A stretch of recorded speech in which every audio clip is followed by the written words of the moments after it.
Hola, Reddit. Cuando compré la vieja casa, no pensé que estaría desatando una guerra con toda mi familia. Creí que solo estaba haciendo una inversión inteligente, aunque arriesgada. Durante años había estado sobreviviendo de quincena en quincena, viviendo en un departamento de un cuarto medio cochambroso, con paredes delgadísimas y una renta que subía cada vez que parpadeaba. Sabía que necesitaba una salida, algo a largo plazo. Un día, un compañero de trabajo me habló de una propiedad abandonada que el condado subastaría por impuestos impagados. Así que me lancé al agua. La casa estaba hecha un desastre, no había forma de negarlo, pintura desconchada, ventanas rotas, enredaderas creciendo entre las grietas y un porche delantero que se inclinaba como si estuviera borracho. Pero costaba $900. No es ningún error. Yo había ahorrado un poco más de $2,000, dólares, en un pequeño fondo de emergencias. Y pensé que con lo restante podría comprar las cosas poco a poco. No soñaba con encimeras de granito ni acabados de lujo. Solo quería 4 paredes que fueran mías.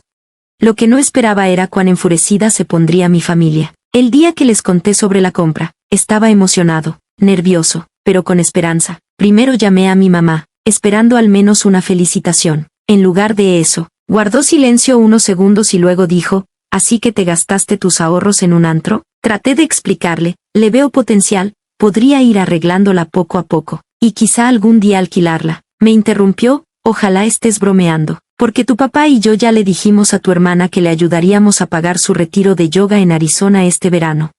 Me quedé helado, ni siquiera sabía que mi hermana estaba planeando un retiro. Entonces llegó la culpa, mi hermana menor, Emily, estaba tan estresada últimamente, con su novio intermitente y la presión de su podcast de bienestar, que se merecía un descanso. Y aparentemente yo, con mi trabajo estable, sin hijos y sin responsabilidades reales, tenía que poner dinero. Mi mamá incluso mencionó que el año pasado Emily había usado su devolución de impuestos para ayudarme con la reparación del coche, y yo le pagué en menos de 3 meses. Le recordé todo eso, que la casa era algo que yo había querido desde hacía mucho, que era mi dinero, y que no le estaba pidiendo un centavo a nadie. Fue entonces cuando mi mamá estalló, pues vive en la basura, dijo, pero no esperes ser parte de esta familia cuando termines arruinado y miserable, y colgó. Pensé que solo estaría enojada por el momento, pero empezaron a llover los mensajes. Mi papá mandó un texto pasivo-agresivo sobre que la familia siempre debe ir primero. Mi tía me llamó egoísta. Mi primo dijo que era una vergüenza anteponer una casa vieja al bienestar de mi hermana. Y Emily publicó una historia en Instagram con una foto de ella llorando y la frase, «Supongo que nunca seré lo suficientemente buena». Durante 2 semanas no supe nada de ninguno de ellos. Me concentré en la casa. Me puse guantes y botas y me enfrenté a la mugre, hojas secas en la tina, excremento de rata en el ático y un olor en la cocina que aún hoy no logro describir sin ponerme a vomitar. Pero fui terco. Cada tabla de piso que cambiaba, cada clavo que martillaba, se sentía como un dedo medio a sus críticas. De noche, lloraba, no por el trabajo, sino por el silencio. Yo crecí muy unido a mi familia, cenas de domingos, celebraciones de cumpleaños, llamadas nocturnas con Emily para hablar de series tontas. Que de pronto me borraran por esto fue una traición que nunca vi venir. Y luego empeoró, se corrió la voz en el pueblo. Mi mamá le contó a la gente de su iglesia que yo les había dado la espalda. Mi jefe, amigo de una de las damas de la iglesia, me preguntó si todo estaba bien en casa. El podcast de Emily dedicó un episodio entero a hermanos tóxicos que abandonan sus raíces por codicia. Yo no respondí nada. Seguí trabajando, aprendí a emparejar tabla roca viendo YouTube. Vendí ropa vieja en línea para comprar un calentador de agua de segunda mano. Planté flores en el jardín porque necesitaba algo bonito que mirar tras jornadas de 12 horas. 3 meses después, pasó algo extraño. Emily me escribió un mensaje breve, invitándome a hablar, sin disculpas, sin explicaciones, solo eso. Lo leí largo rato, contra mi mejor juicio, acepté. Llegó a la casa con lentes de diseñador, frunciendo la nariz al ver el exterior, pero sin decir nada. Nos sentamos en los escalones del porche y empezó a hablar de su ruptura más reciente, de que las descargas de su podcast bajaban y de lo desesperados que estaban mamá y papá. Yo asentía, no mencioné el retiro, ni la historia de Instagram, ni el episodio del podcast, ella tampoco. Luego me miró la casa y dijo en voz baja, «¿Realmente la arreglaste?» Yo encogí de hombros. Una semana después, recibí una llamada de mi mamá. Empezó educada, lo cual me sorprendió, preguntando cómo me encontraba y cómo iban los trabajos en la casa. Y soltó la verdadera pregunta, que el arrendador les estaba subiendo la renta y que, si la cosa se ponía peor, ¿tendría espacio para ellos?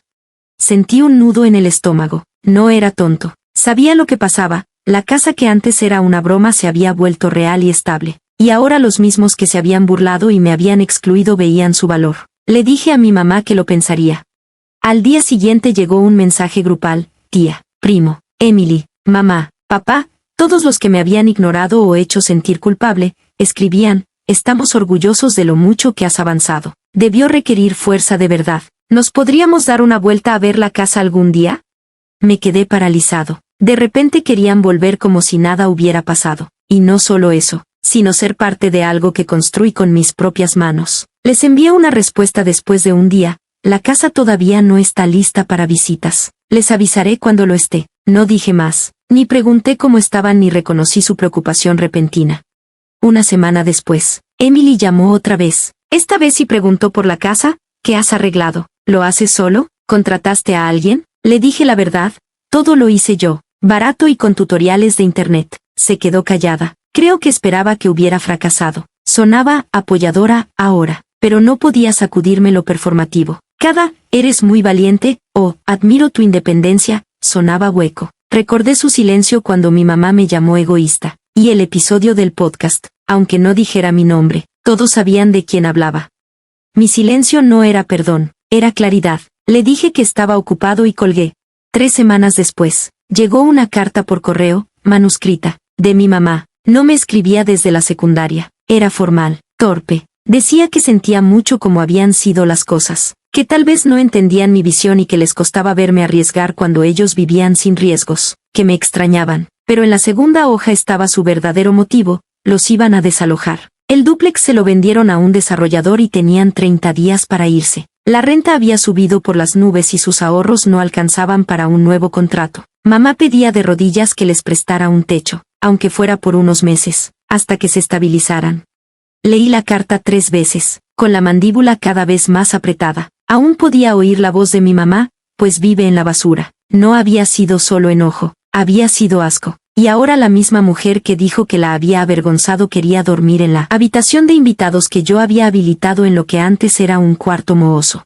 Dejé la carta, tomé aire y salí al jardín. Las flores que planté estaban en plena floración, tulipanes y violetas, erguidos y hermosos. Mis herramientas seguían en el porche, polvosas pero listas. Esto ya no era solo una casa, era mi límite. La única vez que dije no, y me castigaron por ello. Y ahora volvían solo porque lo necesitaban. Sabía lo que tenía que hacer. Escribí de regreso una carta breve, un solo párrafo.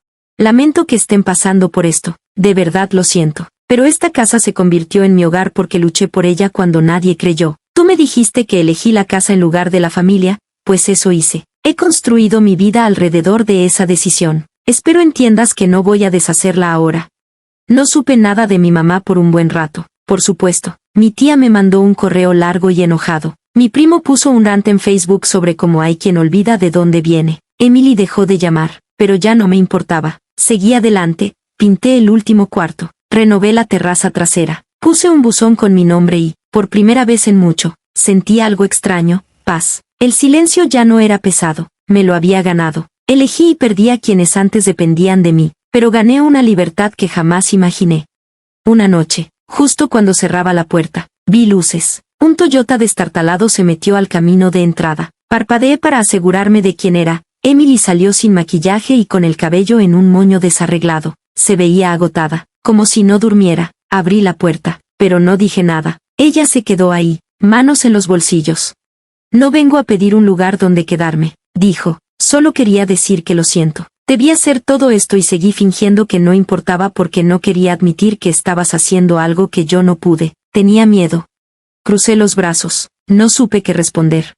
Ella respiró hondo. No tienes que perdonarme. Pero quise ser yo quien te lo dijera. Mamá y papá se fueron a vivir con la tía Liz. No está ideal. Siguen pensando que los castigas. Pero creo que lo saben. En el fondo, lo saben. Se quedó mirando el porche. Hiciste algo increíble aquí. Y creo que debo decirte que me siento orgullosa de ti. No respondí. Solo asentí. Ella volvió al carro. Antes de arrancar, la llamé. ¿De verdad lo dices? Me miró, con los ojos llenos de algo complicado. Sí, de verdad. Y se fue. No sé si esto apenas empieza a reconstruir algo entre nosotras o si fue un adiós en silencio, pero ya no importa. Tengo mi hogar, tengo a mí mismo, y por primera vez en mi vida, eso es suficiente.